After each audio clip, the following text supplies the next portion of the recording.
And I'm Very good. going to take us live. Very nice. So it's going to take just a minute to go through this process. Share in my group. I'm recording right now. I'm aware of that, and that's okay.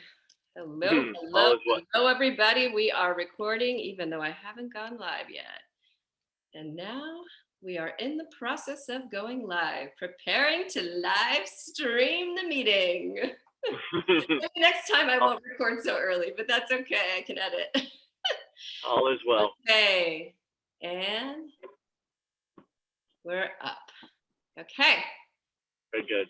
Yeah, let me just make sure I got us in gallery mode so they can see us. And it just, all right, Neil, Awesome. You're here. Hi. Look at this. How awesome. I'm so excited.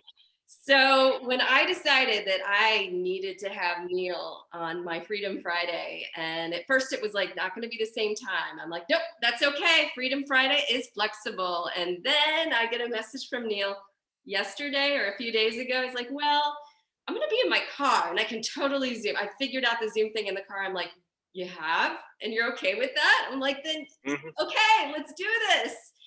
And I think that's such a perfect way to start this out, right? Because what I'm talking about, what I want to open to with you today, we are talking about the divine masculine, the yang, right, the alpha energy, and the divine feminine, the omega, the yin energy. And I'm not saying that this is over here and this is over here. You can see my yin yang behind me. It's all contained in everything. It's contained within us and everything on the planet. That energy, that balance is the natural state of things. So Neil, by taking this very omega yin, let's explore these concepts kind of call, while being behind the wheel of a car that requires a direct alpha attention and energy, is demonstrating a lovely embodiment of divine masculine and divine feminine. So how perfect that setup is for us to launch this call. Very good. Yeah. Well, interestingly enough, I'm at a whopping 10 miles an hour. We're on a little standstill on I-70 out of Indianapolis towards Dayton, Ohio. So it's very calm. It's very, very calm and cool right now. All right. All right. Well, I think I want to drop in first and just tell us a little bit about you so people get a feel for why I wanted to have you on the call. And then we'll take it from there. Absolutely. My first name is Neil. Last name is McGuffog. People think it's an Irish name. It's actually Scottish. I hail from New York City via Atlanta, Georgia. Now honorary Hoosier, having been in the Hoosier state for the better part of a quarter century. I describe all my formative years in the South, where I grew up from age 5 till age 32. All my formative years, college and high school and elementary education and my early career. Fast forward to the ending up in the great state of Indiana in the early 90s, mid 90s. It was a move that was then with a then spouse who, the story I tell, was really very interested in moving from Atlanta back to Indianapolis. And I would say there's just no way, because we were living and working in Atlanta and we would visit Indianapolis on Christmas and then we'd been in Atlanta for Thanksgiving, Christmas, and each year we switched. And I remember there was a Christmas in Indianapolis and it was 7 degrees. And I was like, there's just no way I'm going to move here. But, long story short, over time wore me down, and it was very challenging, very difficult time in our lives. But my life, it was really pretty much of a win-win for her, coming back home to her hometown. And it was challenging for my parents to leave. My kids were very young. But great place to raise kids. I've found a groove in the move here, and talk very highly of the Hoosier States. And interestingly enough, now as I'm on this sojourn to go visit the East Coast where I was born, New York City, and then from there, this this particular trip I'm on will take me points west. So I'm going east to go west. Wow. And yeah, Not a and very it's alpha thing. That's that more exactly. expansive, like let's rationalize that. No, because that's that kind of intuitive decision making. Like your heart knew you got to go back home. Oh, think about that a second, Neil. Mhm. You got to go back home Yeah, where you were born to launch this journey that you're on. Beautiful. it's interesting. Yes, I hadn't thought about it from that perspective, but a lot of truth as we gather on Sunday with some of the McGuffogs and other family members, which we don't get to gather very often, and there's not very many of us. So that's going to be, an interesting time to connect. And speaking of connection, that's part of my DNA. That's woven into the fabric of my being, is to make connections on a regular basis, whether it be face to face. That would be my first and foremost, most favorite way to connect. Actually, my second most favorite way to connect is via snail mail. Very old fashioned, very slow and deliberate, and very mindful. But snail mail, while it's going bye bye, I try to keep the USPS in business with a number of outreaches via that format. And then my third favorite way for connection, believe it or not, would be via voicemail. Although I believe if you're under the age of 32, you don't leave voicemails anymore. You're expecting somebody to see the missed call. But I want to hear the voice. I want to hear the inflection. I want to hear the pitch, the pace, the tone, the volume. So I have purposely saved some voicemails of people who are close and near dear to me over time. So yes, face-to-face, snail mail, and then voicemail. And I just reference connection because that'll be part of this sojourn as I depart from my former home, and head west to places where I've never been. I'll have a tendency to make an outreach, whether it's a head nod or a hello, how are you, in the grocery store as I'm going through different places from Sioux City, Iowa, into Rapid City, South Dakota, down into parts of Idaho and Utah. That I'll be able to I think use that penchant of mine to connect as hopefully as a conduit to build maybe a brief connection or maybe start a relationship. Who knows? Wow. I love this. And it's so interesting because before we went live and I started recording, Yeah. So Bill and I were talking about Matthew McConaughey recently wrote a book, and I've just been loving listening to it on Audible, called Green Lights. And a big part of the book, he is doing what you're doing, but he did it for a very extended period of time.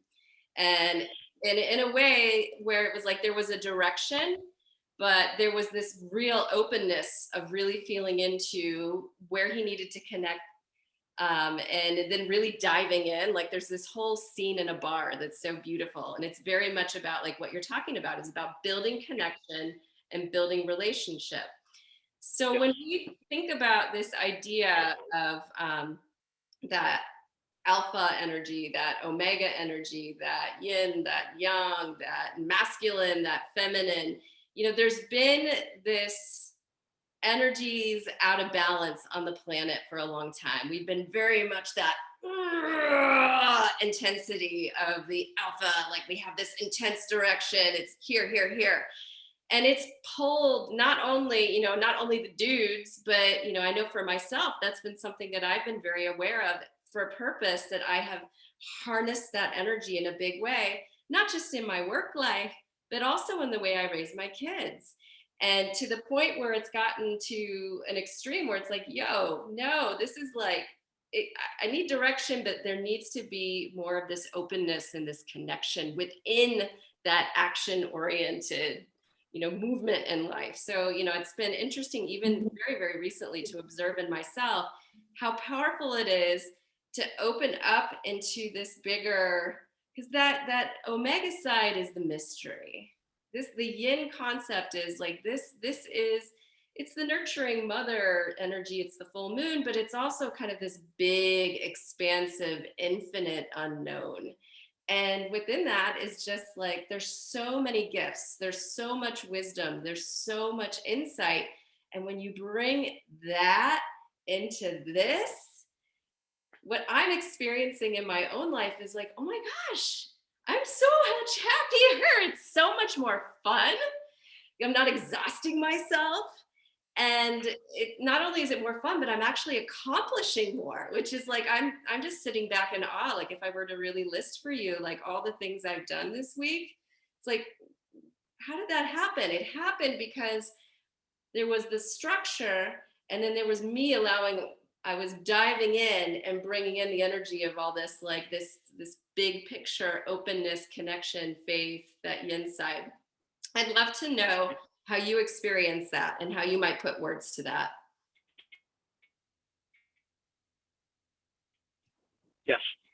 That I'm a couple words I'm tuning in off of are balance and allowing.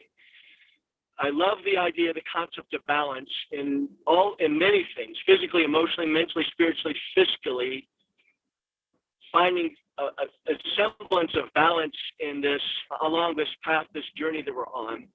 And then you use the word allowing.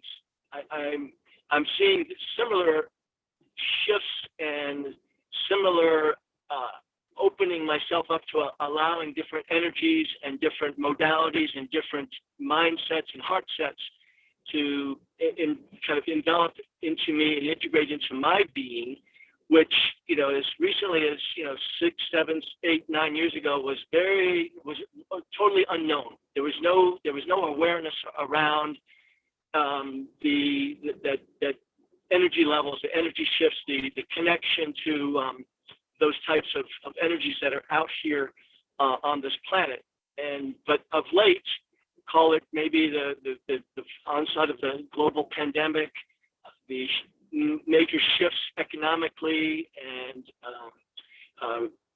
culturally across the planet because of the things that are going on globally and locally, that for me, thankfully, through the meditation practice, through what I do on a regular basis to find connection, that I'm becoming more aware of those energetic shifts, and that's and the statement that many of us know that everything is energy. We're all energy. The things that we touch, that we feel, that we sense, it's all And I know that's a big part of your practice, Melissa, is the energetic connection. So. And from Alpha Omega, what I do for me, I'm surrounded by women on a regular basis. As a yoga instructor, I'd go out on a limb and say 85% of the students that I instruct are women. So I'm regularly around female energy. I'm regularly around the essence of what some of them are experiencing, and over doing this now for the last 7 years, there's been actually that's 7 years with the company, 10 years instructing, that relationships developed. We've peeled back the layers of the onion, and with some of the students to kind of understand each other better and learn a little more about each other. That I think I'm developing a little bit. What I would suggest is an intuition that women have, a knowing, a sixth sense, an intuition that is just perhaps more inherent in the female population. And I'm maybe attributing just being around that energy on a more consistent basis to helping me become a little more aware, more tapped into what I'm sensing. Oh, we so appreciate you, Neil, for honoring us in that way. I want to speak to that a minute because it's very interesting what you're talking about, right? So women, what's one of the primary differences between men and women? Women have a uterus. So let's think about what that means. Energetically, the uterus is capable of taking invisible energy from the universe, and taking, of course, eggs and sperm and creating life. Like creating a life and growing a life, right? That level of connection to energy and creativity and spirit is hardwired into women. Now, that doesn't mean that you don't have it within you. So in Chinese medicine, we talk about this energy in particular as being related to our liver. So all of us have liver qi. women are just lucky enough. Some of you out there are going, well, yeah, lucky me. But truly lucky enough to be hardwired with that extra reservoir of energy within you and connectivity and possibility. So for the dudes, it's not that they don't have that potential to tap into that natural, connection to that omega, to all that is, that invisible, that universal energy. It's just they have to do it. They have to tap into it in a different way. They really have to tap into it through spirit and through energy, and they have to be open enough and honoring that energy, in others and in themselves as it starts to emerge. So, what I'm not starting to feel, I've been seeing for a while, is that, we're all being called to tap into more of that omega side, to balance out all the alpha that's in our experience, the yin to the yang. So, that experience as it comes up, I have a new patient right now. I can really feel this within him, that like he could feel his strong connection to intuition and kind of more open things. But he was like, he was being trained to be a dude when he was in middle school. So now he's about to turn 40 yesterday. In middle school, he shut all that down because it wasn't safe, right? It didn't feel safe. So it's interesting when we look at what's been evolving in our society in different ways and in humanity, where, it's like there was a point in time where people wouldn't talk about being gay, and who knew what all the other things that we talk about now, all the other possibilities for our identity. So I think part of the reason why all of this is rising up, all this other way of connecting to being embodied human with both omega and alpha within us, is because that's the evolution of humanity, right? It's just so interesting to look at it that way. Yes, I'm tracking with you 100% in seeing, if you want to rewind to the Me Too movement, and then if you want to come more recently with what Simone Biles expressed just the last few days ago, and the evolution of, really tapping into your true self, really acknowledging and expressing your true self instead of, and I'm going to throw all men under the bus here, collectively, by saying we traditionally don't really know that our true selves. It comes out in bravado. Traditionally, it comes out sideways with aggressive behavior, or with different types of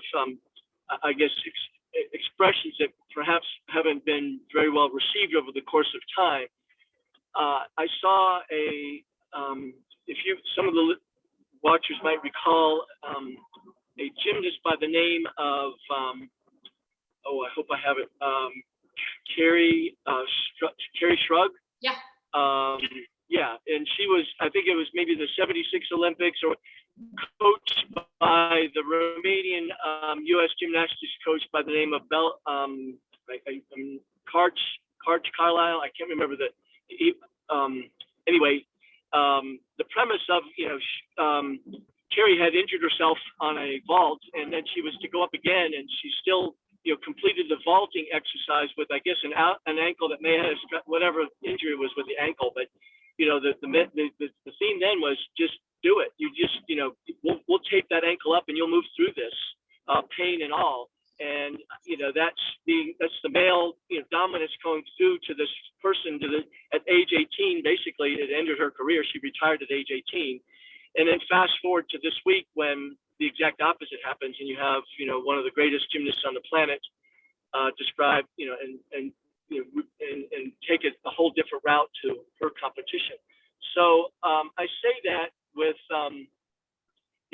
with some experience around watching a few men make some shifts in their ideologies, make some shifts in their behaviors. We saw that a month or two ago, when we had, at the gathering at the Baker Farmhouse. Yeah. Gentleman by the AJ, yeah. and and I'm seeing it with some of my. I work with some men in the recovery world, And as sponsee, and I'm witnessing what's happened is the substances that we used to ingest, whether it be alcohol or drugs or whatever, sex, shop, that used to anesthetize our feelings. And so that's across the board, male, female, whatever. But men, all of a sudden, the substances are taken away, and we start to feel. Mm-hmm. And it's like, oh, what's that? That's guilt. Oh, that's oh, I'm familiar with that. That's anger, but it's kind of subdued now because I'm not filled with a bunch of Jack Daniels. Or there's shame. What am I going to do with that? And you get into that recovery mode, and you start to feel. Yeah. Wow. Yeah. Yeah, so well said. I'd love you to reflect on, so we had a beautiful event, a wonderful alignment of yin and yang energies on the summer solstice. And it was this amazing day where it was like, is it going to rain? It was a crazy storm the night before. And people just, it was a live gathering. And it was our first live gathering for our foundation. And everything just had this amazing flow, and people just opened up. And in particular, when we were closing, there was a young man who just spoke the truth of why I wanted to talk about this with Neil, because his consciousness, and he's in a very intense world, he's a carpenter, his awareness, his consciousness, I could feel where he was at, where he wanted to go. I'm like, wow. How can we in our practices, just like I mentioned with my patient, I'm saying it too, how can we support these people that, these men in particular, that are ready to really open up and find that greater harmony and balance with all of their energies? Yes. The V word popped up with this young man, vulnerability, where there still exists very much so places that's unsafe. There still exists very much places where you're not going to express, especially on the male side, but I would suggest that's also with females as well. There's not going to be an ability to say to express vulnerability, and yet that particular event, and as Melissa was describing, the energy, the atmosphere, the presence of this whole thing was just, it's hard to put into words. And so he and I gravitated towards one another, and as just energetically coming together, almost like magnets, and have continued to stay in touch. As a matter of fact, we were just texting earlier this morning, and so he represents that shift. And he's unfortunately a very, very, very, very small percentage of the dude world, especially in some of these professions and these places of making a living, such as carpentry or whatever, where it's the bravado and the masculinity is going to come out at no matter what the cost. He's described to me on the job site, co-workers injuring themselves to the extent that they need emergency care, and somebody's like, oh, we'll just put a Band-Aid on it. I mean, this guy should be really taking sense of the emergency room, but you just the classic rub some dirt on it and keep going. So it was just so uplifting, so energizing, so refreshing to experience that with AJ. Now, where that's going to go, or where else will that show up, I'm not sure, but I'm open to finding, and seeing, and maybe helping be a conduit to let that show up some more with men. Yeah. And as you're speaking, you're a representative of that, right? I mean, you embody that. So everywhere you go on this mission to make connection, you're spreading that energy, that message, that possibility. And I just love that it's like, it's this directed mission, like, not from this like controlling place, but from this really open, like, whoosh, this is who I am. And it changes the world by you embodying that. And I think that's probably the biggest guidance, is not to look at, this. And I would say that in terms of the small percentage, it's it's not that I think there's a large percentage of men that are there, but they're just not showing it.